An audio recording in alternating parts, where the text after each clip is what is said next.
তুমি কি জানো তোমার ব্রেন ঘুমের মধ্যেও তোমাকে রক্ষা করার জন্য কাজ করে যাচ্ছে?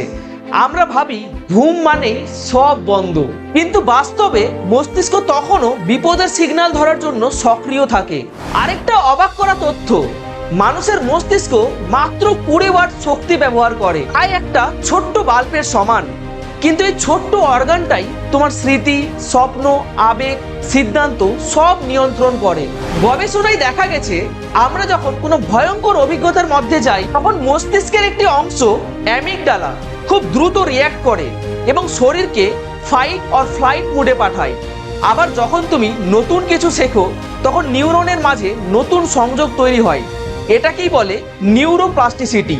মানে তুমি যত শিখবে তোমার ব্রেন তত শক্তিশালী হবে। সবচেয়ে শকিং ব্যাপার হলো, তুমি যখন নিজেকে নিয়ে বারবার একটি কথা বলো, আমি পারবো না বা আমি পারবো, তখন তোমার ব্রেন সেটাকেই ধীরে ধীরে সত্যি বানাতে শুরু করে। তাই প্রশ্ন একটাই, তুমি কি নিজের মস্তিষ্ককে সীমাবদ্ধ করে রাখবে নাকি তাকে প্রশিক্ষণ দিয়ে অসাধারণ কিছু বানাবে?